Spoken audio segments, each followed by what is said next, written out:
decían no puedes sentir o no tienes derecho a sentir o no puedes llorar. Que tuvo un ataque de pánico, que se apoyaron en neurólogos, médicos, pediatras, psicólogos, porque sí, de verdad que está muy bien hecha en cuanto a, como te digo, el funcionamiento del cerebro. Por mucho que pelee con la rabia, es importante que la sienta. Y aparecen entonces los trastornos de ansiedad, el ataque de pánico, el cuadro depresivo. Decían no puedes sentir o no tienes derecho a sentir o no puedes llorar. Decían... Hola a todos, mi nombre es María Alejandra, a partir de este momento, Miss Mayito, y les presento mi podcast Tejiendo Aprendizajes. El objetivo principal de este espacio es poder brindarles herramientas tanto a docentes como padres de familia para que la crianza y la guía de sus hijos sea mucho más agradable y podamos compartir experiencias y momentos para ser mejores cada día. El capítulo de hoy tiene como título Todos los momentos importan y con ellos todas las emociones que vivimos. No solamente lo bueno, sino también lo no tan bueno para no llamarlo malo. Tenemos una invitada muy especial, la psicóloga, amiga, compañera de trabajo, Angélica Gómez. Le damos la bienvenida a ella. Bueno, Angélica, bienvenida a este espacio que ahora es todo tuyo. Vamos a presentarte quién eres, qué haces y cómo vamos a partir de este momento a hacer uno con los docentes y papitos que nos están viendo. Bueno, muchísimas gracias, Mayito, por la invitación. Me encanta poder participar de este espacio tan maravilloso que estás creando. Y bueno, para contarte brevemente sobre mi experiencia y mi educación, yo soy magíster en psicología, hice mi maestría en la Universidad de Sevilla, en España. También soy coach del grupo de John Maxwell de Estados Unidos. Y bueno, tuve la maravillosa experiencia de trabajar en un colegio por 10 años como psicóloga escolar. Y digo la maravillosa experiencia porque siempre suelo contar que yo tengo alma de profesora. A mí me encanta, a mí me encanta enseñar, ¿no? Y de hecho ahora que estoy dedicada solo a la psicología clínica, extraño el salón de clases, ¿sabes? Uno aprende muchísimo de verdad en esos espacios escolares. Y bueno, tengo 8 años de experiencia como psicóloga clínica infantil. Bueno, una maestra en las emociones, en psicología, en el pensamiento humano, pero sobre todo en lo que nos trae aquí, los niños, los adolescentes, aquellos pequeños seres que se están formando al lado de nosotros adultos que se supone ya estamos formados, pero definitivamente en este tema que hoy nos trae acá, que son las emociones y la inteligencia emocional, todavía estamos bebés, todavía no sabemos mucho de eso que las emociones por muchos años los adultos, más adultos que nosotras, decían no puedes sentir o no tienes derecho a sentir o no puedes llorar porque tienes ciertas consecuencias.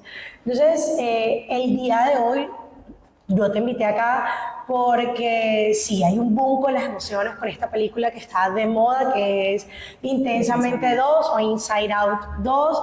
Vemos la vida de Riley ya no como una niña, sino como una adolescente. Y ya las dos la vimos. Quiero que me cuentes tu percepción de la película. Hablemos un poco con spoilers. Total. Te cuento qué sentí yo viéndola y ya así vamos desenvolviendo todo. Ok.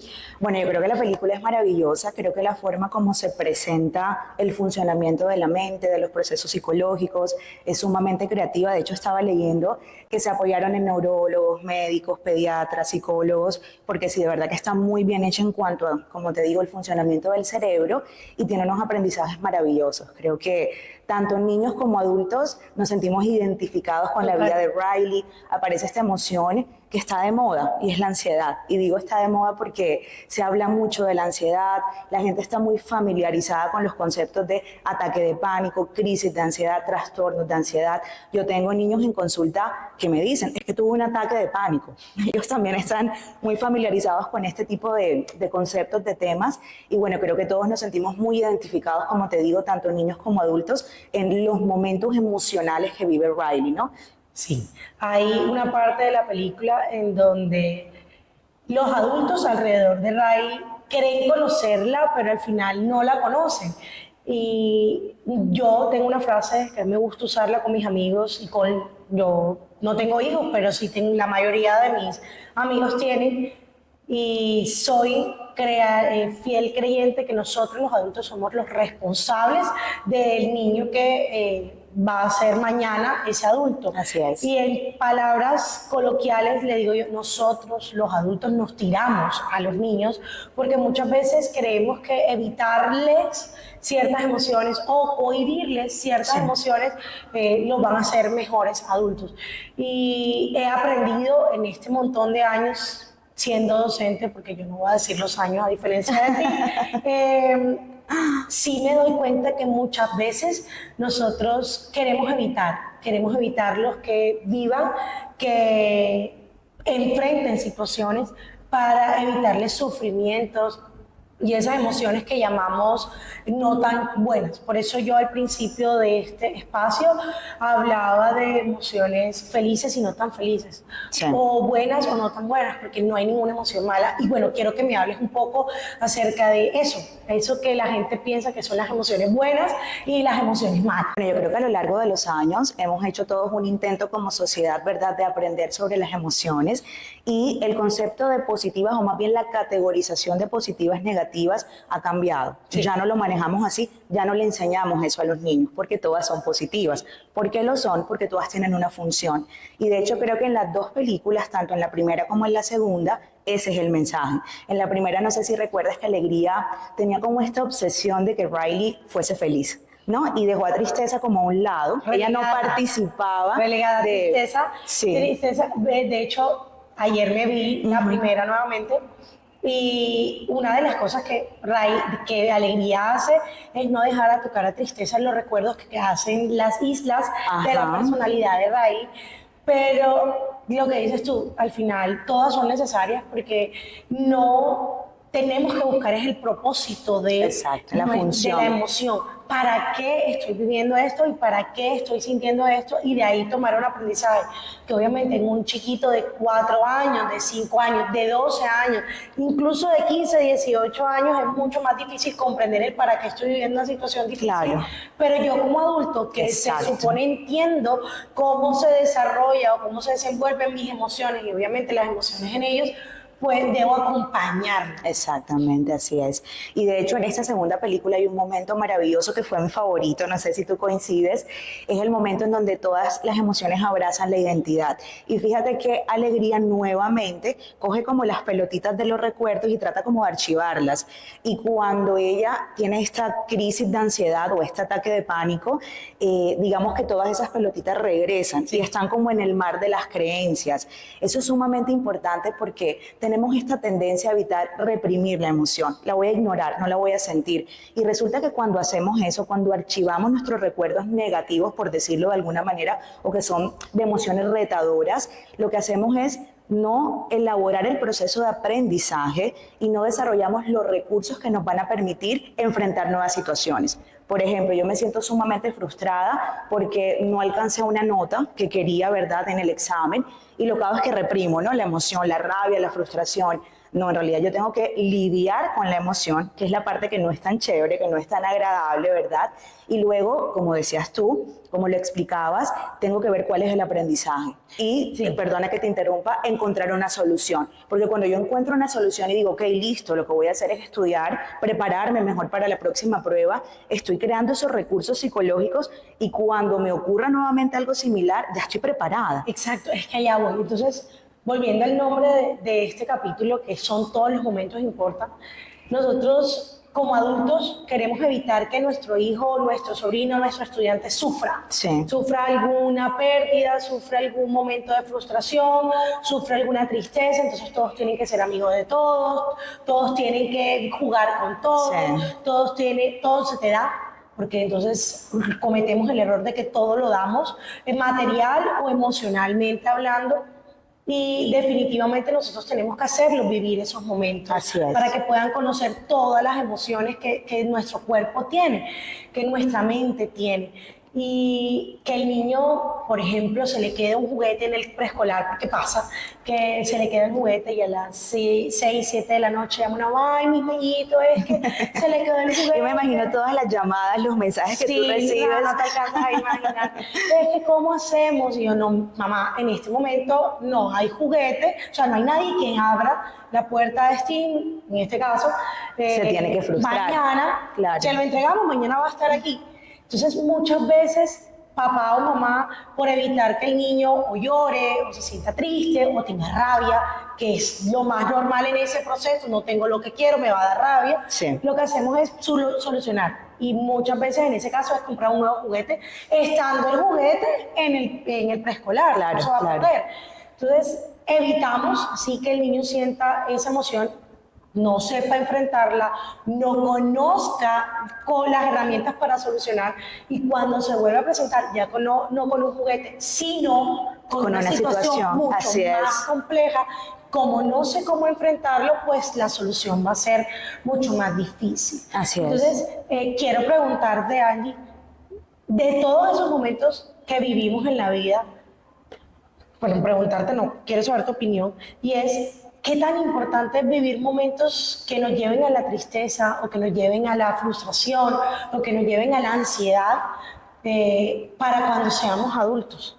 Ok, bueno, yo creo que es importante que aclaremos que a nivel cerebral, digamos siendo un poco técnicos, el cerebro no va a desarrollar la capacidad de autorregulación y gestión emocional si no se enfrenta a la frustración, si no se enfrenta a la tristeza, si no se enfrenta a la rabia. O sea, cognitivamente no es posible. Es necesario que yo lidie con esa emoción y, como hablábamos ahorita, que pueda llegar a la solución.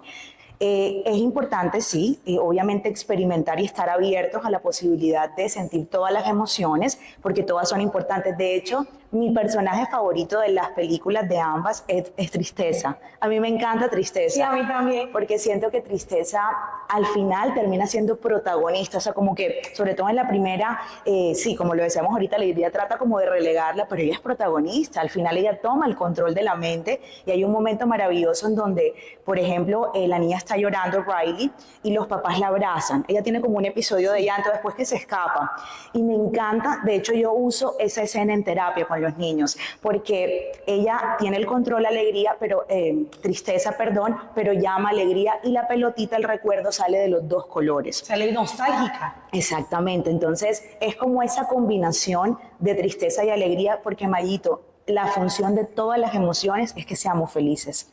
O sea, al final, por desagradable que pueda ser la tristeza, por ejemplo, nos está diciendo justamente, mira, hay algo en tu vida que tiene que cambiar. Totalmente. El fin último del ser humano. Exactamente. Es ser feliz. El fin último del ser humano es disfrutar todo lo que tiene a su alrededor. Y definitivamente tenemos que vivir todas las experiencias y todos los momentos con todas sus emociones para poder llegar a ser feliz. Sí, yo ayer que me la vi veía ese momento en que la pelota sale amarilla y azul, y en esta nueva entrega de Intensamente, Tristeza es quien al final ayuda a volver a todas las emociones primarias Al cuartel general. al cuartel de mando, y ella toma en su silencio, porque Tristeza, a diferencia de Vergüenza no quiere que nadie la vea, pero Tristeza es muy silenciosa. De hecho, el tono en el doblaje al español es súper sutil, Sí. susurro, y ella en ese silencio, en ese no protagonismo que no está buscando, porque Tristeza no busca ser protagonista, Exacto. pasa a ser tan importante como todas las emociones que sí tienen esa voz súper fuerte, rabia con su tono de fuerza, voz, ¿no? sí, exacto, y desagrado con su cara y su tono así súper elegante y piqui, y miedo en su desespero. Pues obviamente tenemos Tristeza viene, y en su no ser protagonista es uno de los personajes más importantes en el espacio. Así es. Quiero que hablemos de otra. Todo el mundo habla de ansiedad, tristeza, alegría, pero hay algo que, una de las emociones que muestran en Inside Out 2 es el aburrimiento. El aburrimiento. Y a nosotros los adultos se nos olvida que necesitamos aburrirnos. Totalmente. No hacer nada, porque no hacer nada hace parte también del proceso, hace parte oye, no tengo nada que hacer, estoy aburrida, ¿Qué voy a hacer? Mi creatividad. Claro, exacto. Entonces, cuando no tengo ese espacio de aburrirme, mi creatividad no sale a flor de piel. Así es. Yo disfruté mi emoción en esta entrega, con la que me sentí más Identificada. fue con aburrimiento. Ok. No porque esté aburrida toda mi vida, sino porque yo decía eso. Hoy los niños salen del colegio, entonces se van para clase de patinaje, después a clase en piano, después a natación, las chicas a baile, luego que si la clase de inglés, que el refuerzo, que la terapia. No sé. Sí, impresionante, y el así niño es. no tiene tiempo para no hacer nada. Y no hacer nada no es estar pegado en la televisión o estar pegado en el iPad, en el celular. No, es estar tirado en el mueble como estaba venido ahí sin Con su hacer tablet, nada. sí, normalmente. Exacto. Entonces, yo le digo a mis papitos cuando vienen acá a Steam, y es, ¿en qué momento hace nada? ¿En qué momento se aburre? Así es. Hemos perdido esa capacidad de aburrirnos y lo que hacemos, como mencionabas, es darle al niño la tablet, el celular, cuando está demostrado esto. Esto no es una opinión personal. Yo se lo planteo hacia los papás. Científicamente está demostrado que hay una interferencia en el aprendizaje cuando tienen contacto excesivo con las pantallas. Marian Rojas, la psiquiatra, no sé si la conoces, a mí me encanta, yo soy fan de ella.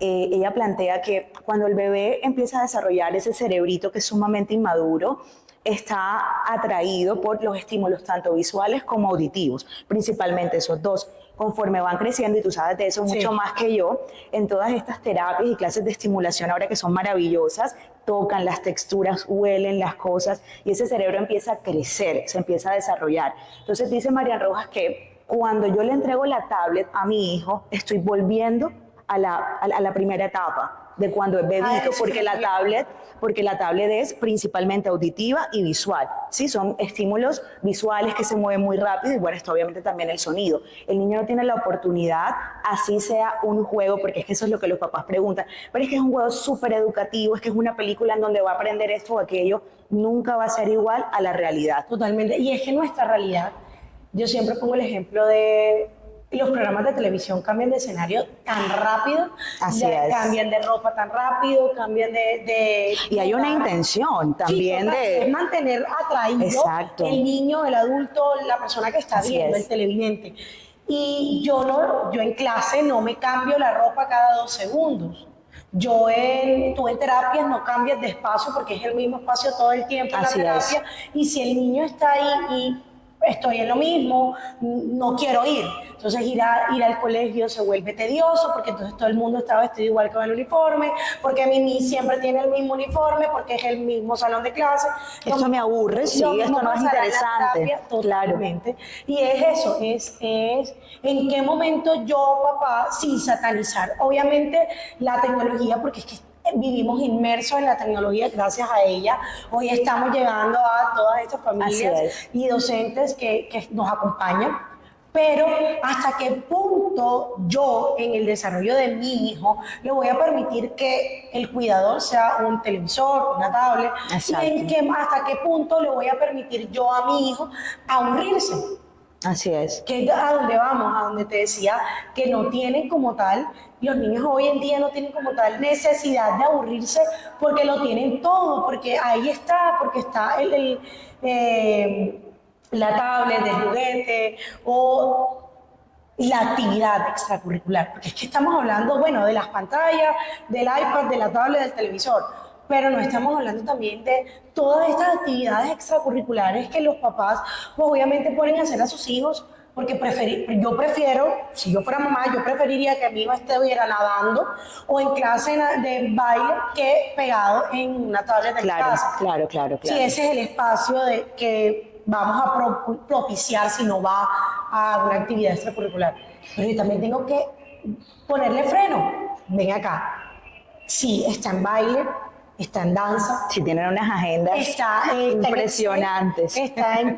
Yo voy y hago refuerzos, tú vas y haces terapias con ellos, pero ¿y a qué hora comparto yo con mi hijo? Claro. ¿A qué hora? Obviamente vivimos en una sociedad donde estamos, lo que hablábamos ahorita, trabajo hasta las 7, 8 de la noche, ¿quién se queda con mi hijo? ¿A quién estoy delegando? ¿A quién estoy delegando? Se me cayó esto. ¿Qué hacemos? No, ya, porque toca arreglarlo. Ajá. Me cayó. Yo quiero decir otra cosita del aburrimiento. No, pero termina la idea. ¿A quién le estoy delegando entonces ese tiempo con mi hijo?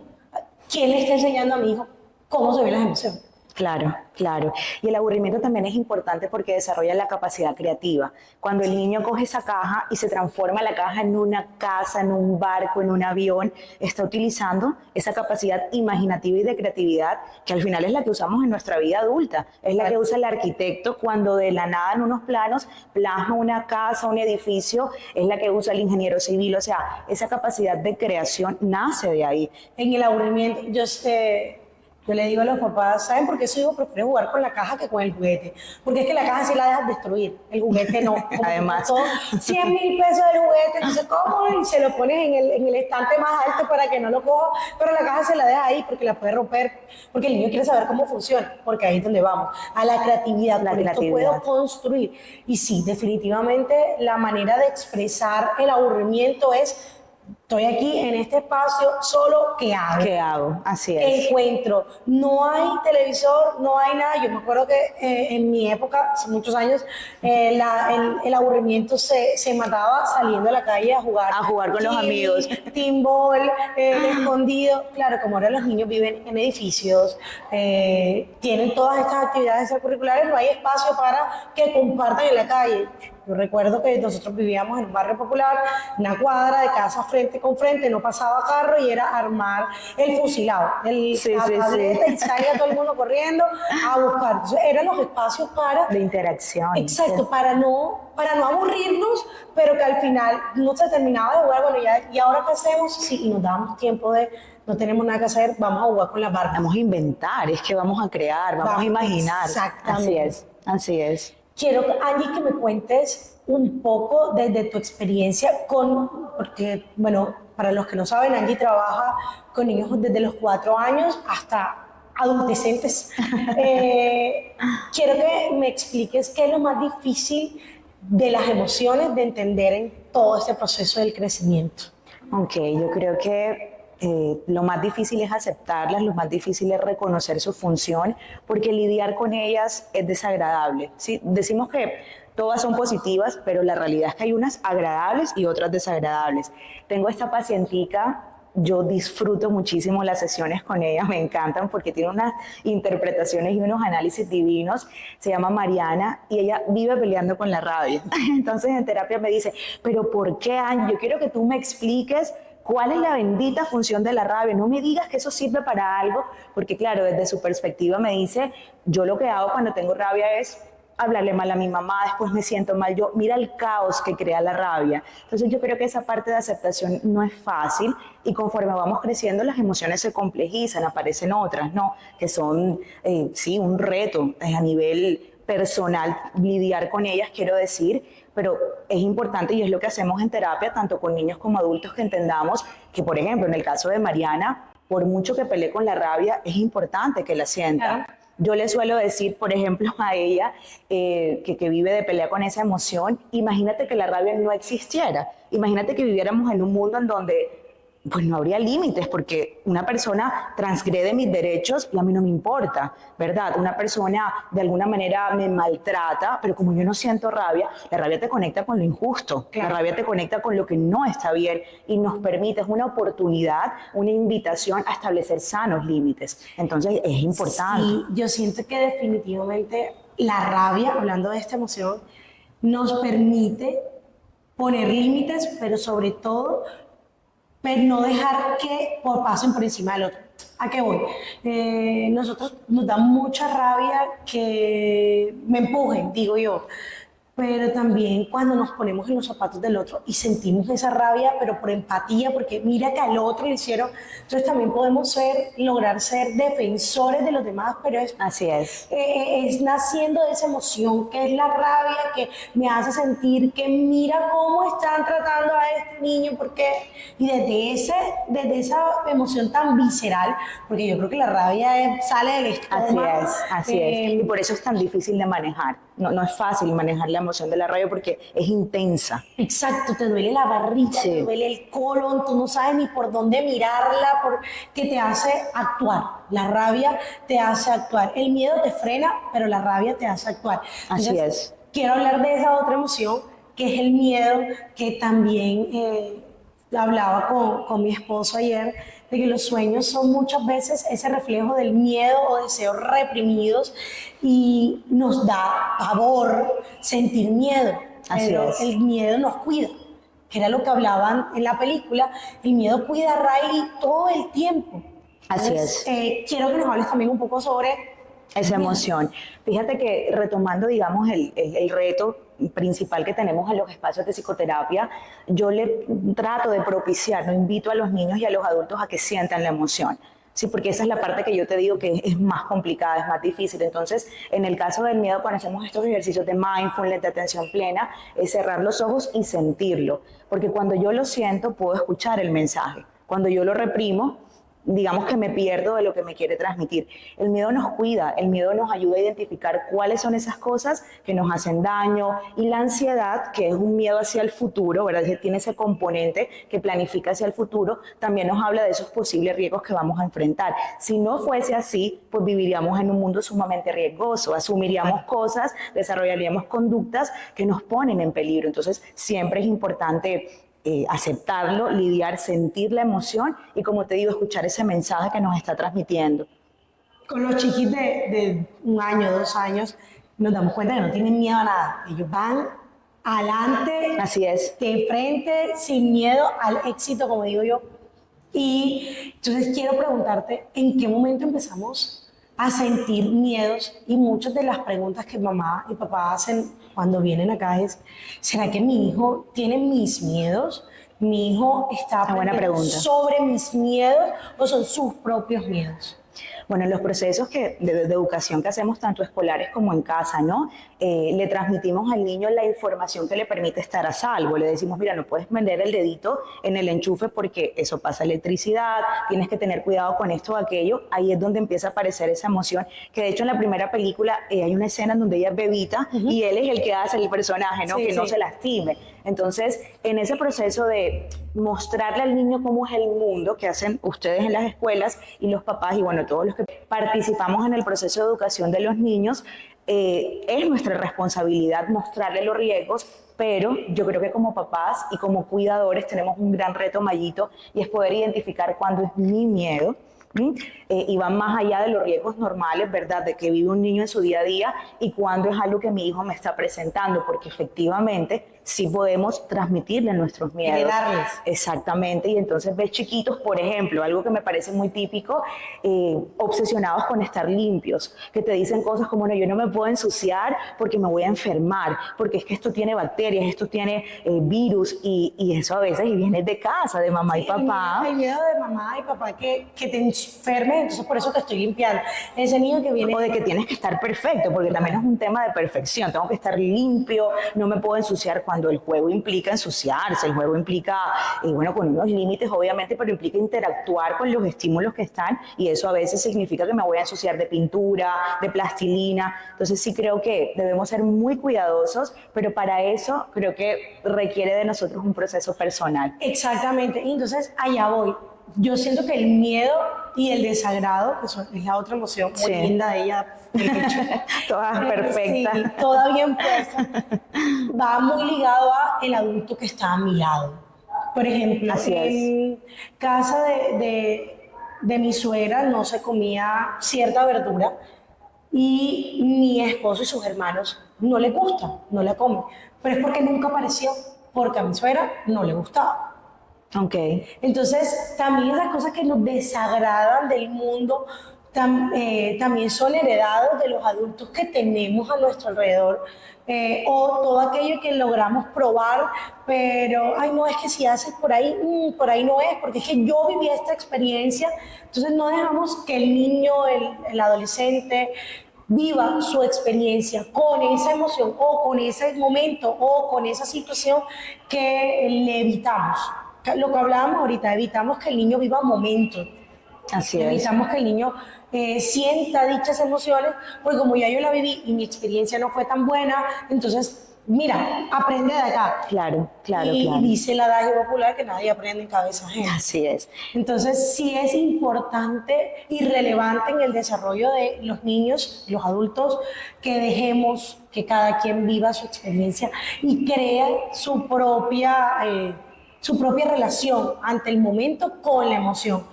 Tú hablabas ahorita del mar de los recuerdos de Riley y en tanto en la primera película como en la segunda película, Alegría vive sacando todos esos momentos que no son alegres, pero cuando ella trata de volver la esencia de Riley, el árbol de la esencia de Riley, una de las consecuencias del plan que ella y todos los demás, todas las demás emociones, miedo, rabia y a disgusto hicieron, no midieron la consecuencia es que cuando venían con la personalidad que estaba en el rincón de los oídos, también venían todos esos recuerdos que Alegría había desechado. Sí, así es. Que al final, cuando llegan al mar de los recuerdos, que hacen la línea esta... Que crea la identidad. Exacto. Es ese paso.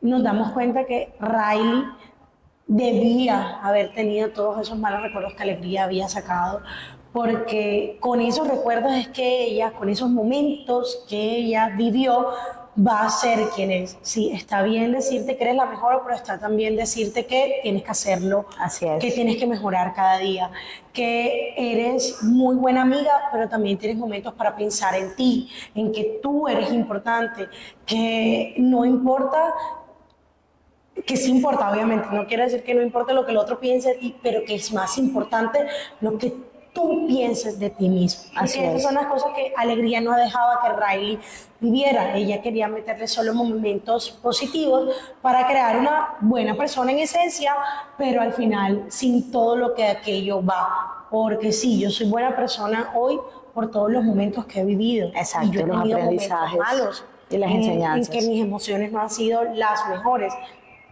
Y cuando yo reconozco, y lo que tú decías, vivo y creo la experiencia de cómo manejar una emoción, cuando la veo en el otro, puedo ser empática. Así es, así es. Y creo que la empatía es bidireccional, es decir, soy empático con los otros y también muestro empatía hacia mí misma. Creo que eso es súper importante. Yo suelo decirle a mis pacientes que se ha confundido el concepto de seguridad, de autoestima, retomando, digamos, la idea de identidad, y pensamos que una persona con buena autoestima se levanta todas las mañanas, se ve en el espejo y dice, wow, soy maravillosa, yo lo puedo hacer, y eso no es cierto. En realidad, una buena autoestima es la capacidad de gestionar el momento, el día en que te levantas y dices, yo como que no soy capaz, y empiezas a dudar, ¿sí? De hecho, a mí me gustó mucho cuando empiezan a aparecer esos pensamientos negativos en la mente de Riley, y en algún momento ella piensa que va a fallar en todo el tema del equipo, y eso también hace parte de la identidad. Por eso todas las emociones la abrazan, quiero decir la identidad, y ahí es cuando ella se tranquiliza,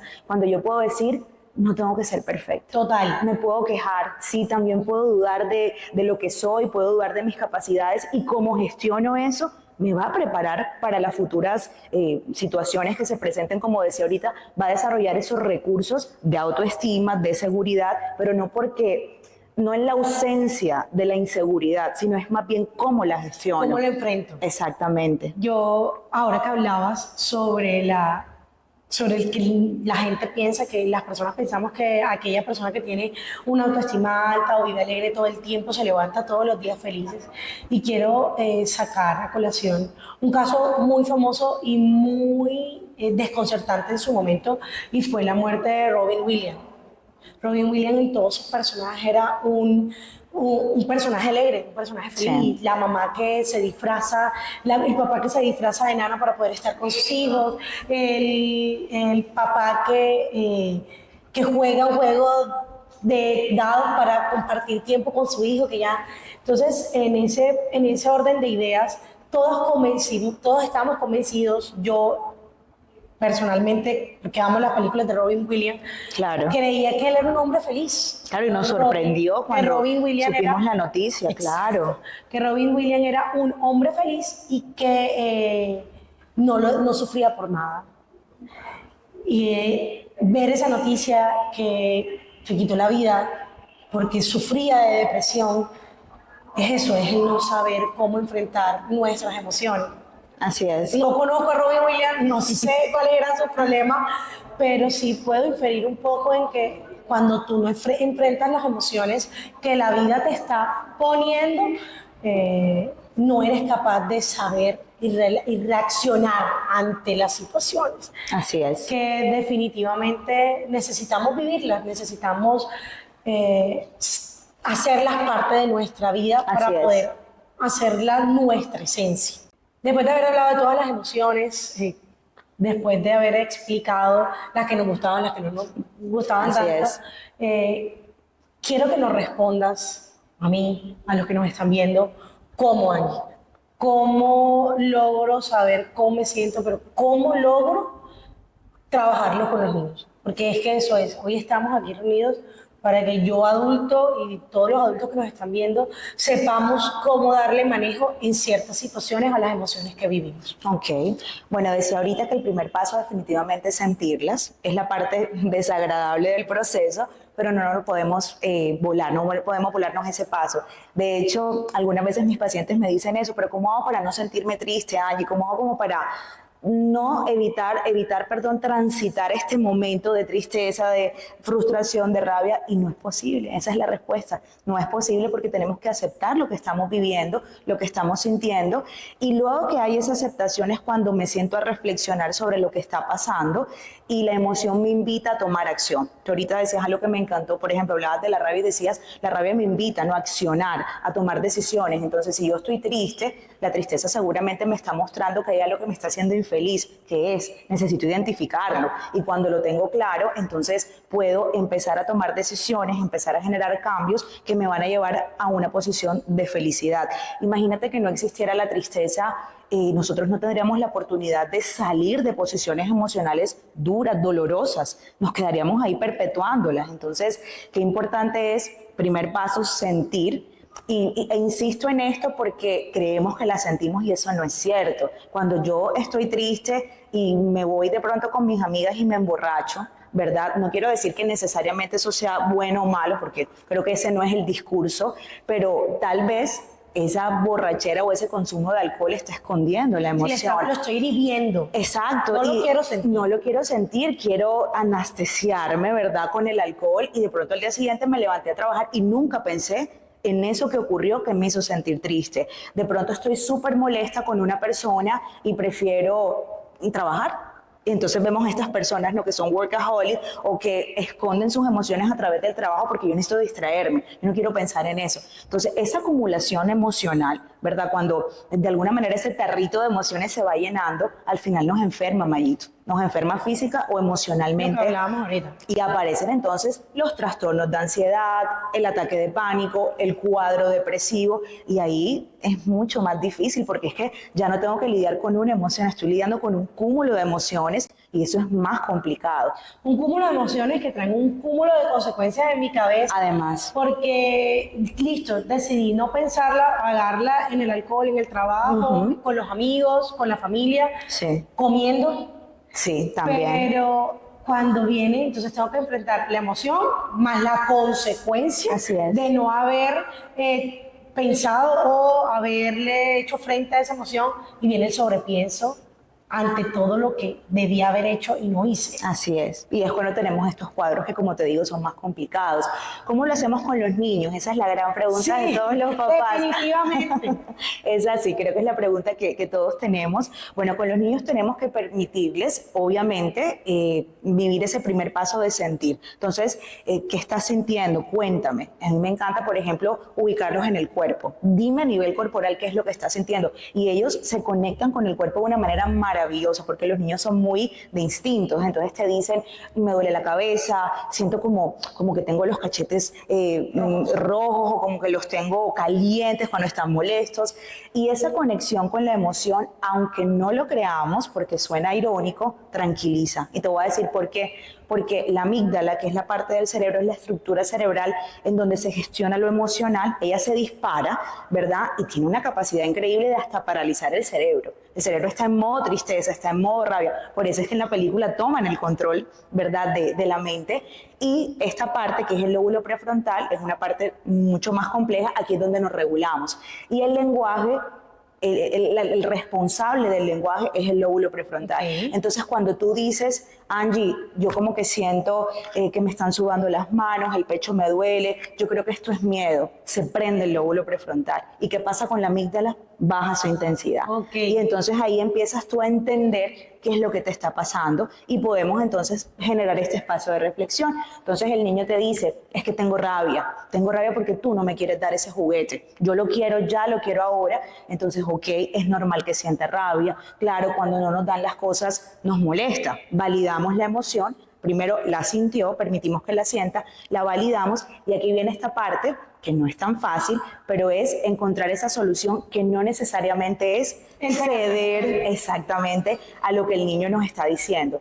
¿Por qué no es fácil, pero es sumamente importante? Bueno, porque el niño tiene sus caprichos, son niños. Yo le digo a los papás que a veces no es que no quieran, no pueden. Son cerebros inmaduros que no tienen que regularse como los nuestros. Entonces sé que esa parte no es tan fácil, pero mi responsabilidad como el adulto es añadir la parte objetiva. Yo no puedo quedarme solo con la subjetividad del niño, porque es que el niño me puede estar planteando que quiere hacer algo que no está bien, que lo pone en riesgo, que va en contra de los valores de la familia, en fin. Entonces, te permití sentirla, te comprendo, te valido, pero mi amor, entonces ahí viene donde yo entro como adulto y te digo, no te puedo dar el juguete por esto o aquello, no te puedo dar el dulce porque ya te he explicado, te duele la barriguita, después vas a tener un pico de energía muy alto, no te hace bien, y bueno, ellos se van a frustrar.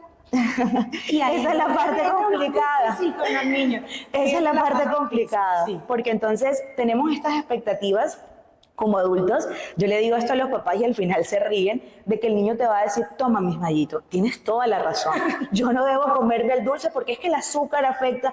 Y no te va a decir eso porque es un cerebro chiquito, inmaduro, es un cerebro caprichoso, esa es la naturaleza del ser infantil. Entonces, ¿qué tengo que hacer? Lidiar con la frustración, incomoda, no nos gusta, queremos quitarla, ¿no? Queremos, bueno, ya no llores. No, es importante que, como lo hablábamos ahorita, ese cerebro se frustre, ¿verdad? Y lidiar con esa frustración es acompañar Y es que quedarnos ahí es con donde él. está el punto de inflexión entre ya hice, ya validé emoción, ya le expliqué cómo se llama la emoción, ya estoy en el momento en el que te estoy diciendo que no va a pasar, pero comenzaste a llorar. Entonces yo adulto, elimino todo lo que hice anteriormente, porque, ay, no llores, tómate, ya. Claro. Entonces, O lo grito, le pego, exacto, porque también sí, hay también este tipo de pasa, estrategias, ¿no? el otro Porque me extremo. desespero con lo que está pasando, sí. Pero entonces invalidamos todo lo que habíamos hecho antes, borramos todo lo que habíamos hecho antes, que es hacer acompañamiento a la emoción, y no logramos el fin. Y el fin es Así que es. el niño aprenda a enfrentarse a las emociones, Así aprenda a conocer sus emociones, aprenda a vivir todos los momentos, todo lo que hablamos al principio, del juguete que se quedó, de montarme en esta mesa pero no puedo, del dulce que me quería comer, de todo lo que quiero hacer, pero no está bien, porque pongo en peligro mi integridad física, mi integridad emocional, el de otra persona, Así e es. incluso los valores familiares que hablábamos ahorita. Porque definitivamente, como familias, como núcleos familiares, como personas encargadas de un núcleo familiar, padres de familia, somos responsables de poner a nuestros niños en un espacio de crianza en el que yo me voy a sentir identificado y en el que mi hijo se va a desarrollar. Mi familia no es igual a la otra. Así es. Por eso, ahorita que hablamos de los tiempos, de en qué momento yo le enseño a mi hijo cómo se ve esta emoción, es supremamente importante que como padre, como cuidador, como guía, todos manejemos el mismo idioma, porque es que yo tengo que enseñarle a mi hijo cómo en esta casa se maneja, cómo en esta casa se ve, cómo en esta casa enfrentamos las dificultades. Así es. Porque en tu casa, Angie, lo puedes hacer diferente y en la mía diferente. Y es válido. Exactamente, Totalmente no hay válido. nada correcto en esta tarea. Otra de las frases que yo utilizo mucho con los papás es: solo tu mamá sabes o tu papá sabes qué es lo correcto para tu hijo. Independientemente de que yo conozca a fulanito Pérez es tu hijo. Claro. Fulanito Pérez, tú eres la que convive con él, la que conoce sus miedos, sus disgustos, sus frustraciones, sus momentos de alegría, sus momentos Así de es. tristeza. Entonces, solo tú sabes, yo conozco lo que él me muestra, por lo menos acá en el espacio escolar. Y yo intento descifrar todas esas cositas dentro del salón de clase o dentro de la institución. Pero tu mamá sabe, tu papá sabe más que nadie cómo es tu hijo y qué es lo que le beneficia a tu hijo. Así es. Y cómo como familia, valga la redundancia, esperan que él enfrente las dificultades. Pero eso lo vas a hacer tú. Así Por eso el es. tiempo con tu hijo ante las emociones es supremamente importante. Sí, yo también suelo decir a los papás que no hay estrategia psicológica que supere el vínculo y la conexión que ellos tienen con sus hijos y que lo que ellos hacen es mucho más significativo que lo que nosotras y los que trabajamos, ¿verdad?, con niños podemos hacer en nuestros espacios, porque papá y mamá son las figuras primarias, son las figuras importantes. Entonces, creo que volviendo a ese punto de lo frustrado que me siento como adulto cuando mis estrategias no funcionaron, porque ahí es donde está el error. Ya validé, ya me dijo que estaba rabioso, ya le expliqué por qué no funciona. La mitad de las veces no va a funcionar. La mitad de las veces... El 70%. Sí, así es. Entonces se frustró y ¿qué hago? Acompaño, le digo, mira, estás molesto, estás frustrado, aquí estoy, amor, para acompañarte, voy a esperar que te tranquilices. Puedo dar opciones, le puedo decir, ¿quieres que salgamos a caminar? Nos tomamos un vasito con agua. Yo sé que no es fácil y siempre digo que los niños hacen pataleta en terapia. A mí me han hecho pataleta y a veces me han pegado y me han rasguñado. O sea, digamos que es un espacio en donde justamente ellos aprenden a lidiar ese tipo de situaciones y sé que no es fácil. Sé que no es fácil y trabajé también en un colegio. Sé que es un gran reto porque implica gestionar nuestras propias emociones. Yo estoy molesto también. Yo también estoy frustrado o estoy triste porque mi hijo está sufriendo. Pero es importante en ese proceso de acompañamiento entender que esa reacción desregulada es normal. ¿Sí? Es normal, que tiene un tiempo y que bueno, si hay de pronto ciertas características que nos pueden preocupar, en ese caso habría que consultar con un profesional, si de pronto el niño se está autoagrediendo, si de pronto la pataleta, ¿verdad? O la rabieta es sobredimensionada, dura demasiado, hay niños que destruyen las cosas, que tienen un nivel de agresividad muy alto, digamos como para dar a los papás, ¿no?, algunos tips o algunos aspectos que sí puede que preocupen y es mejor consultarlo, pero la desregulación, el grito, el llanto, la tirada en el centro comercial, en el piso, que sé que es sumamente incómoda para los papás, todo eso hace parte del mundo infantil porque no hay unos recursos de lenguaje, ¿verdad?, y de autorregulación para yo colocar en palabras lo que estoy sintiendo y esa es mi manera. ¿Okay? Totalmente. Yo no te puedo decir, perdona, Mayito, mis Mayito, lo que pasa es que yo estoy súper molesto porque es que tú no me quieres dar el dulce y para mí el dulce es importante. No, o sea, yo voy a gritar y Eso voy a no va a llorar pasar. porque mi cerebro es inmaduro y esa es la forma que tengo de Y expresarme. ese es el problema. Nosotros como adultos esperamos que nos respondan como adultos. Como adultos, totalmente. No Eso. va a pasar. Eso no va a es. pasar. Tenemos que entender que son niños y tenemos que entender que nosotros somos el adulto responsable. No me puedo dar libre. Ah, que no quiere. Yo tampoco quiero. No. Ahí no es. Así es. Por ahí no va. Tenemos Así que es. entender por mucha rabia que yo tenga, por mucha frustración que yo tenga ante cómo él está enfrentando su emoción, tengo que entender que el adulto en esa relación soy yo y que yo como adulto que se supone tengo inteligencia emocional más desarrollada, y digo se supone porque muchas veces nos ponemos de tú a tú con el niño y es peor porque no logramos entonces ni siquiera validar la emoción de él y tampoco logramos controlar nuestra emoción. También porque no nos educaron para eso. Estamos aprendiendo nosotros ya desde nuestro ser de adultos. Lo que hablábamos al inicio, antes era, no, un hombre no puede llorar porque los hombres no lloran. ¿Y por qué está llorando hoy por eso? No me si por eso no llora. Sí. Te sientes rabioso por eso, pero si eso no es nada. Las niñas bonitas no lloran, no se ven Eh, lindas cuando lloran. Yo he escuchado mucho eso también. Sí, no, y entonces, mira que entonces no te voy a dar esto si no te portas juiciosa, no te... Quédate quietica para poderte dar esto. Entonces, muchas veces nosotros, los adultos, que queremos cambiar todo este tema de la emoción con los niños, en cómo se ven, estamos también lidiando con esa emoción que fue reprimida cuando nosotros fuimos niños, cuando nosotros estábamos creciendo. Y definitivamente estos espacios para hablar de las emociones son necesarios para entender que no eres solo tú o solo yo, o la maestra que está dentro del salón de clase, o la mamá que está sufriendo con el niño. No, somos todos los que convivimos con niños que estamos viviendo este tipo de situaciones, que no eres solo tú la que está viviendo esta situación, que somos todos y que aquí estamos para ser una gran comunidad en la que nos apoyemos, en donde no nos sintamos culpables porque mi hijo está llorando porque le dije que no, sino sentirme orgulloso porque logré acompañarlo en su emoción, porque logré sentirme regular mi emoción, que era de rabia cuando este muchachito o esta muchachita estaba tirada en el piso.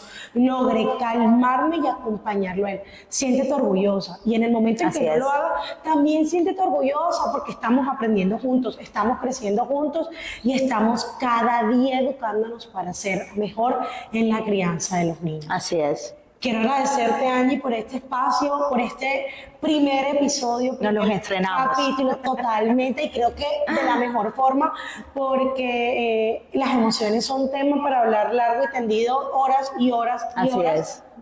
Pero creo que es necesario empezar a focalizarnos en cómo lo voy a hacer. Y tú nos has dado herramientas supremamente importantes, tanto para padres como para docentes, como para cuidadores, en el proceso en el que se encuentran nuestros pequeños. Y entender que un muchacho de 15, 18 años todavía necesita el acompañamiento del adulto. Así es. Y sé que tú en terapia lo haces supremamente bien, entonces yo invito a que disfruten del contenido de las redes sociales de Angie. Acá abajito estarán apareciendo sus redes sociales y bueno, te invito a que los invites a seguir. Bueno, como les contaba, ahora mismo estoy dedicada a este maravilloso trabajo de la psicología clínica y bueno, los invito a que me sigan, ¿verdad? Normalmente comparto sobre las terapias, algunos tips para papás. Sé que estamos todos en este aprendizaje. Yo también aprendo de cada sesión que tengo con mis niños, de cada sesión que tengo con los papás.